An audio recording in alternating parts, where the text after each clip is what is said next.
I request Professor Ramkrishna ji to come on to the dais to chair the session for the paper presentation. Very quick session we should have.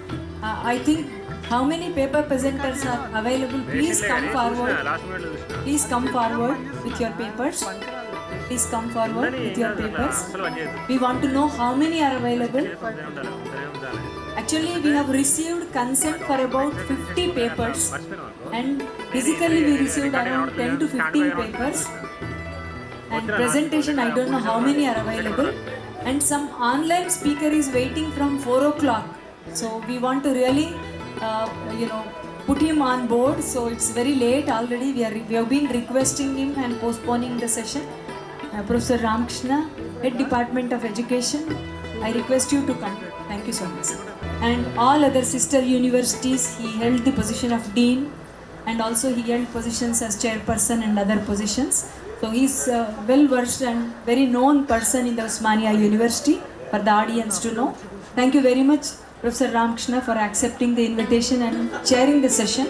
I request the paper presenters, please come forward and give your names so that we can have very quick presentations.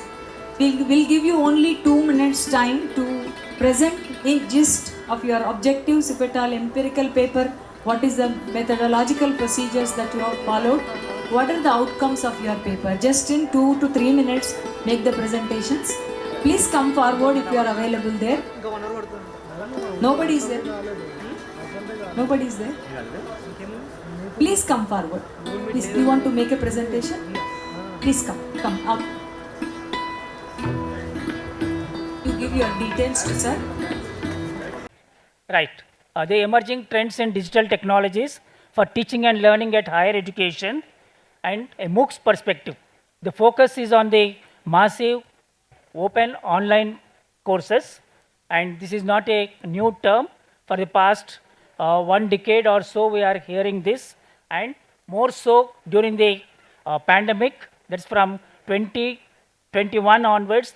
This has become very popular, and in view of the popularity, and some alternative modes also have come, wherein the research scholars, teachers, and even some resource person or some knowledgeable person who has something to share with the audience, global audience, not just the children or the students or parents, even the policy makers, the politicians, everybody will be watching these videos that are shared on YouTube or on the mass media. And WhatsApp also has become very popular these days. Everything whatever we receive, we share it. And somebody also have a request to share this with your group. So most of the time we are online, not physical. So from the education point of view, there have been 4 versions of education: education 1, 2, 3, 4, until the last decade, and now we are in the education 5.0, that is 5th version of education, and we had enough of technology. Most of the time, even the small children who had their lessons of around 2 to 3 years, they were given online education, which was almost not redundant, in the sense they were to enjoy childhood. The children were to enjoy the childhood, they have lost it due to the pandemic. And even during the pandemic, it was mostly the education only that was focused, apart from other dimensions of the child. Cognitive development, intellectual development was more focused rather than social, emotional, and other aspects. And socio-emotional learning is the most important one, and the order of the day. Many of the institutions are looking for this, and for that reason, the education 5 version is focusing on the technological mindfulness. Say sometime later there was a concept called digital divide. Everyone has to be techno savvy. Not everybody. Everybody has to be there but they have to be mindful of some aspects. In the sense, they need to know what to watch, how much to watch, and how much they have to be with the people in the social uh, relations. So in that context, we have various paper presenters. So first I request Dr. Revati, the Associate Professor from the St. Anne's College. Her topic is Role of MOOCs in Higher Education, Indian Context. Madam Revati, please. First, I request Dr. Revati, the Associate Professor from the St. Anne's College. Her topic is Role of MOOCs in Higher Education, Indian Context. Madam Revati, please.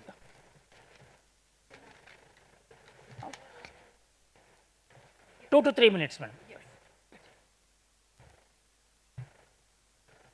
A very good evening, and thanks. May I profess thanks to the dignitaries and Professor Ramakrishna Garu and Professor Mrinalini Garu.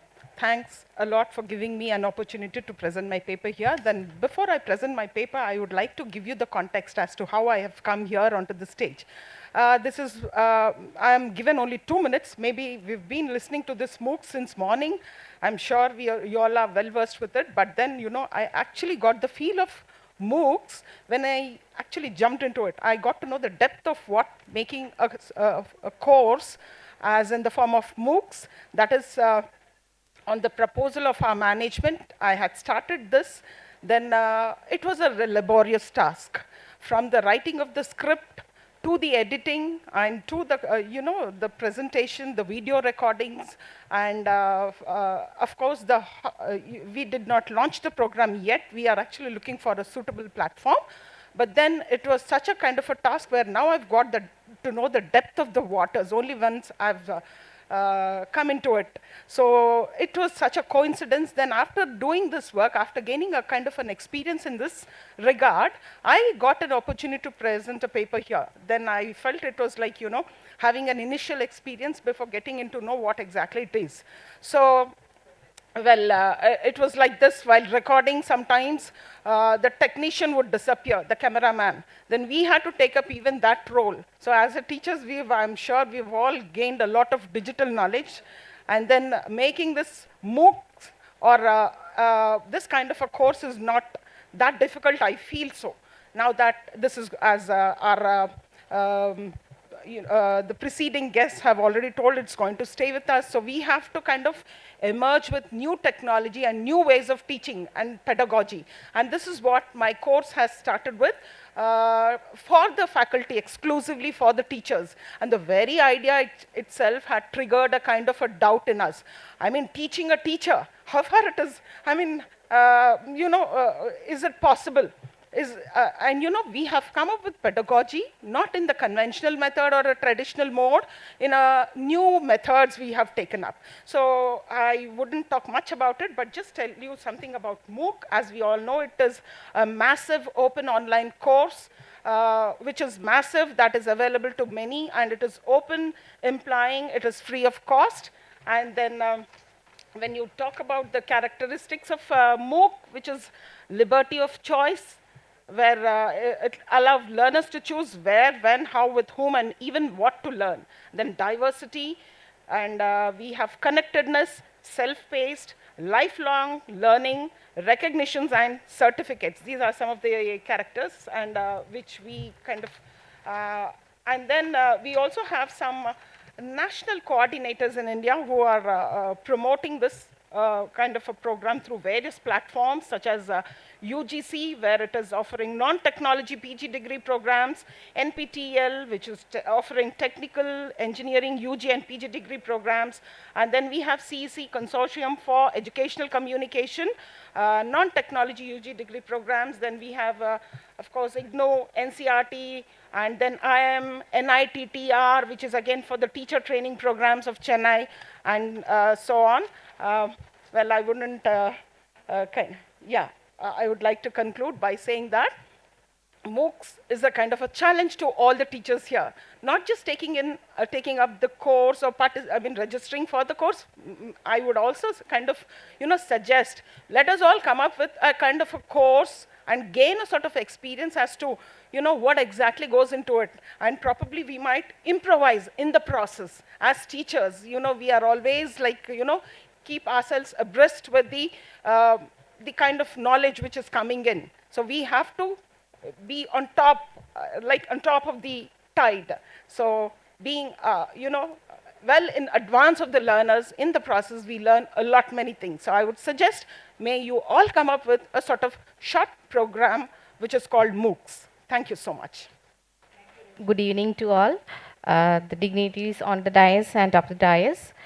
I'm going to present the paper on MOOCs in higher education. Already the topic has, we have listening to the MOOCs from the inaugural session onwards. And I would like to focus some points on the MOOCs which is related to higher education. So where we are started, where we start to begin with MOOCs and all. So from the COVID-19 pandemic onwards, we are listening to the word MOOCs, because on that time onwards we are familiar with the Swayam or the other platforms like Coursera, Future Learn, edX, and other. So many platforms are offering MOOCs. So that time onwards we are focusing on how to do the MOOCs course, how to develop the MOOCs, and what are the procedures. That is, we are more familiar with the 4-quadrant approach in the MOOCs course. So in the higher education course, actually MOOC Government of India already have a circular that 70% of the course will be on regular mode and 30% of the course will be from the MOOCs. Students have to mandatorily have to take the course from the Swayam portal or other online platforms, and they have to transfer the credits to their course. So MOOCs is more familiar now, and coming to the applications in the MOOCs in the higher educations, we are talking about the artificial intelligence and big data today, and about the blockchain also. So all these learners' characteristics are taken into consideration to modify or to improvise or revise the courses that is going on. So real-time interactions will be revised, and one of my scholar also, he is also came here to present the paper. He is working on developing a digital modules. So actually this inaugural session and the following sessions were very helpful in familiar with the technology, web 2 technologies, and the learning interact learner centered model also. So this was very helpful in developing MOOCs, and in the era of technology or in the higher education field, everybody have to, every teacher and every student have to familiar with the MOOCs, and I think every teacher should develop a MOOC course, and I already developed one small course, that is 2-week MOOC course on, and that on SPSS basics, and that is launched on the Moodle platform. I think every teacher should try how to experiment with the MOOC and on various platforms. So that is about my paper. Thank you so much. Good evening all. My topic for the presentation is use of mobile applications and need of digital competence for teaching. The need for the digital competence is very important. Digital competence is essential for teachers who want to effectively integrate mobile applications into their teaching practices.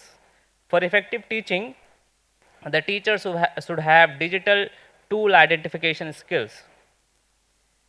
Digital tool identification skills means the teacher should be able to know and identify and use that which tool he or she should be using to achieve the particular goal or a particular teaching that he is going to take in his class.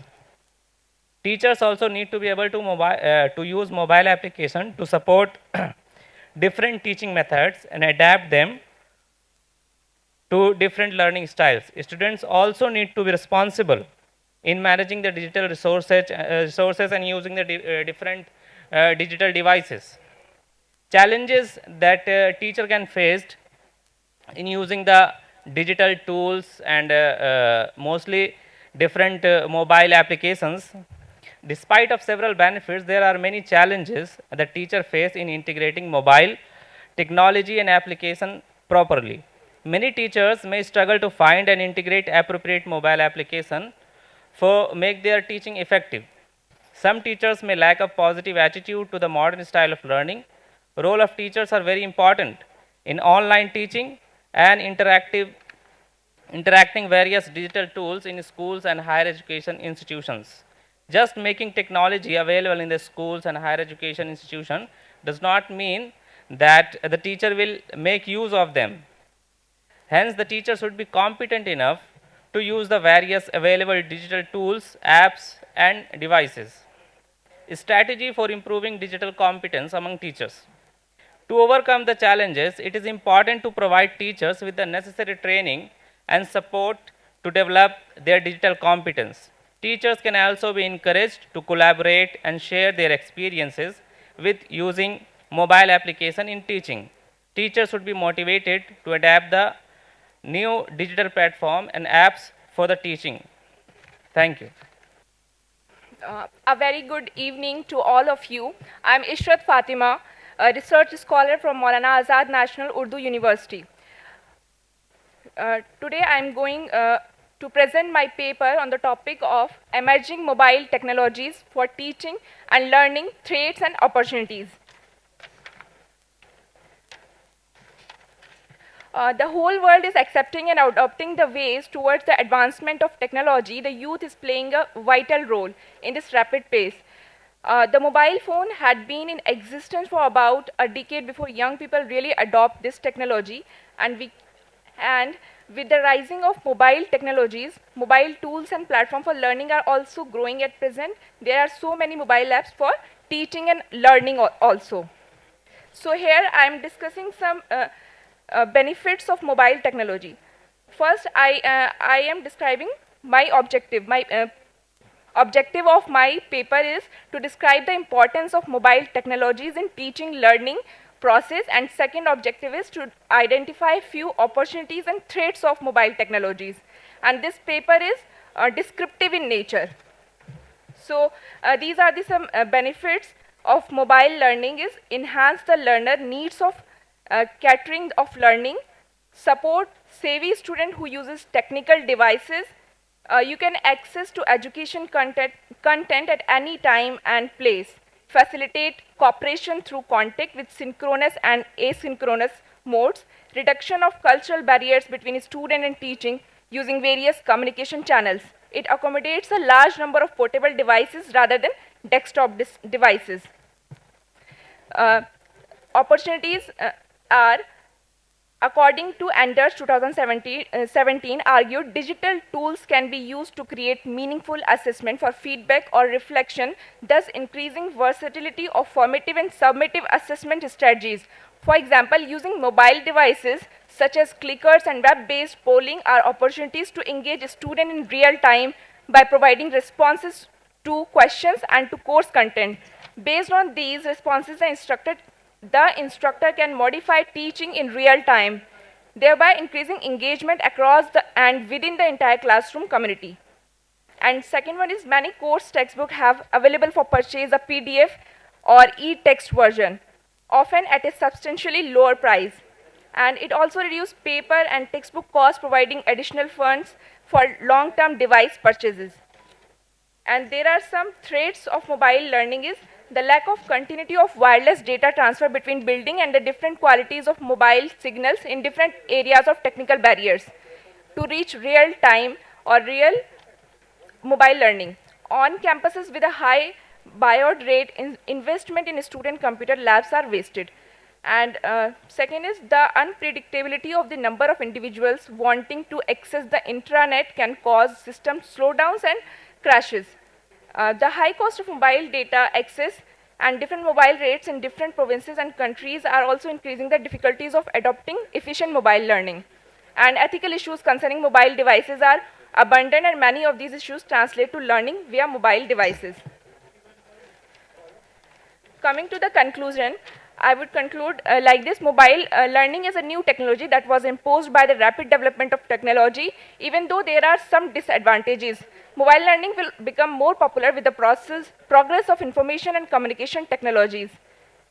The mobile learning community is still fragmented between academic industry, school, and between higher education and lifelong learning sector. Mobile learning may currently be most useful as a supplement to ICT, also to an online learning and more traditional learning methods, and can do much to enrich the learning experiences.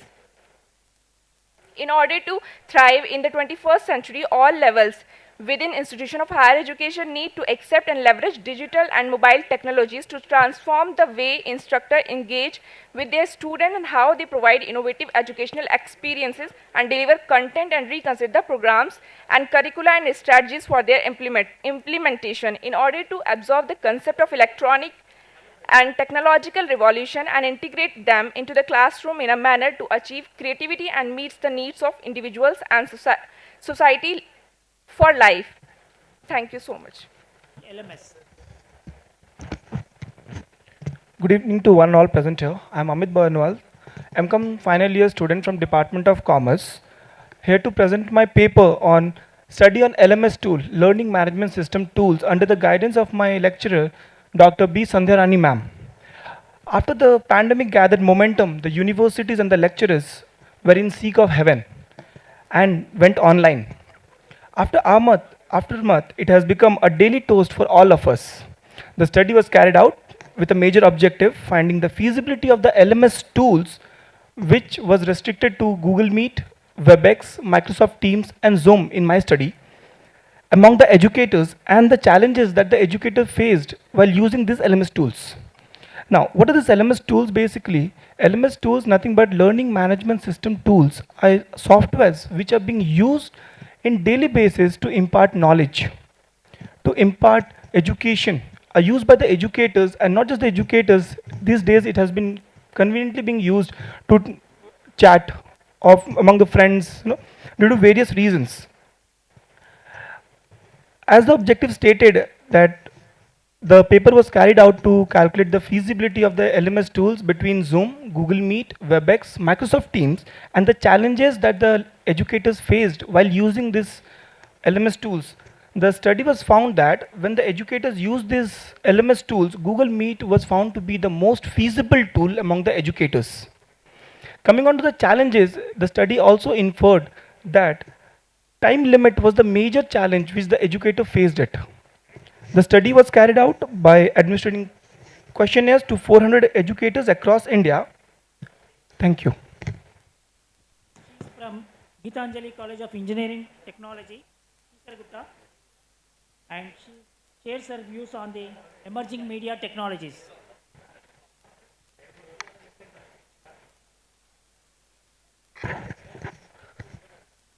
Honorable Director, EMRC, Professor Mrinalini Madam, and Professor Ramakrishna Sir, and my dear friends, I wish you all a good evening. And then I immensely thank from the bottom of my heart Dr. Mrinalini Madam for giving me this opportunity to be part of this national seminar. The objective of me presenting a paper today is to just talk about the different mobile applications what we have and the technologies what are available with us, because we are living in a knowledge explosion world and technology explosion world.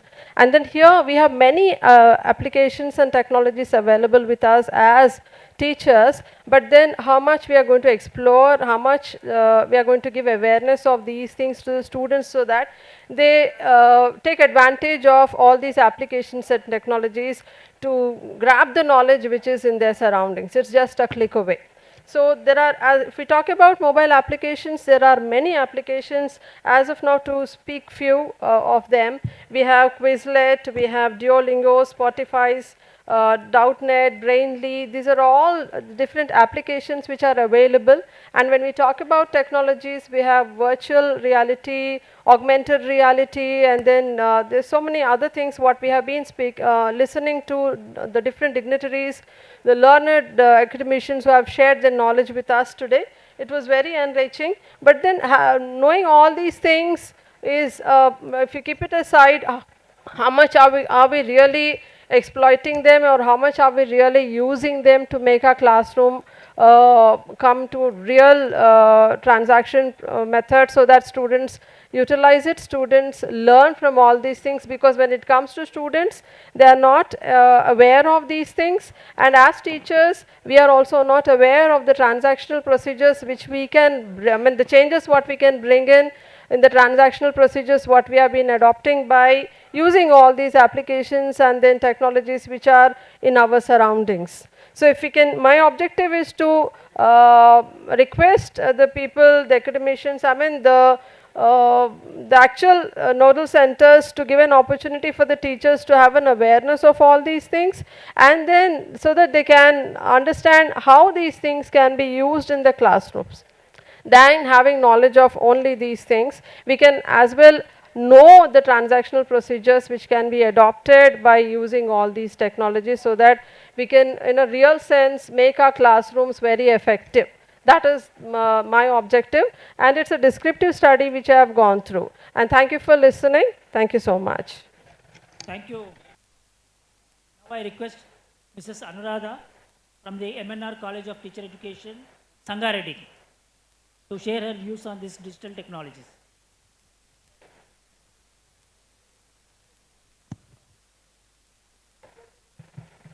Very good evening, sir. Good evening to all dignitaries.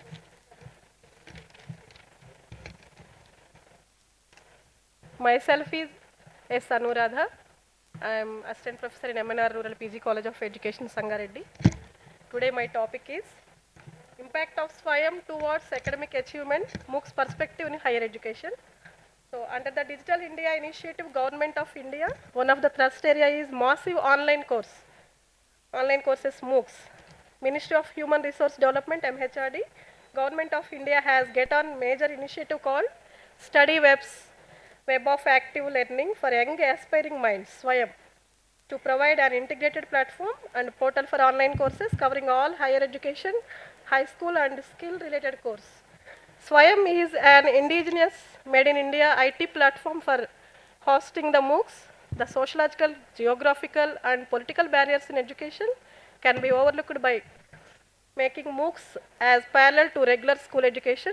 In this paper, objectives are SWAYAM is a program initiated by Government of India and designed to achieve the three cardinal principles of education, which are access, equity and quality. The objective of this effort is to take the best opportunity. So this under the Digital India Initiative of Government of India, Resource Development, Government of India has embarked on a major initiative called Study Webs. So SWAYAM is an platform is indigenously developed. Whatever this conclusion is, So the value of this paper is to draw a holistic picture of ongoing online teaching learning activities during the lockdown period, including establishing the linkage between change management process and online teaching learning process in education system amid the COVID-19 outbreaking, so as it overcome the academic disturbances and consequently ensure the resumption of educational activities and discourages as a normal procedure in the education system. Thank you, Ananda. Thank you. The paper presenters have made my job easy. They have sticked on to their timings and as well as shared their ideas orally without having any presentations. Okay. One important thing is about the presentations. When we project on the screen some images, videos as well as few phrases that would highlight the points what the presenter is making. So that would have been better, and then also there is a possibility of understanding the concept when we look at the screen instead of just hearing, just listening. So we are all familiar with all these different concepts, and then now we have moved on to from the awareness. We have lot of awareness for the past 30 years about the technology. Now we walk technology, speak technology, everything. It has become a part of our life, the lifestyle. So awareness, from the awareness levels, we have moved on to the action, and then we have to use them in a very much essential. When it is essential only, we have to use them. And as I have begun in the beginning about the education 5.0, we have to be technological mindfulness. We have to be mindful whether we have to use technology for this aspect or not. And then there is one small request from my side about the presentations. When the MOOCs authors are sharing about their reflections, why not we have the real classroom shooting? Madam Kavita Madam, this is for you. This, the suggestion. Like most of the time, only we will be on the screen watching, and there won't be any real pupils. So when there are real pupils, then you can have the resource person also very emotional and interesting, so that in future you can have around 6 to 10 students, real pupils, where you will be teaching them. So that would be a very lively presentation, and there can be little responses from the students' point of view also, so that those who watch these MOOC courses, they also will be enthusiastic to listen and then watch other videos of that resource person. So most of the times the patronage is very less, because the lessons, the MOOC lessons are not so much highly interactive or highly interesting. They mostly convey the content either in the form of text or in the form of speech. The same thing you can see from any books or any other resource person. But we need this to have the interactive session like Vijay Ramaraju has expressed. So in this manner, we can improve upon the particular also seminar. So with this I conclude that I thank all the organizers, as well as I see many of the teacher educators and other teachers from other faculties, and I once again thank the organizers for giving me an opportunity. Thank you one and all.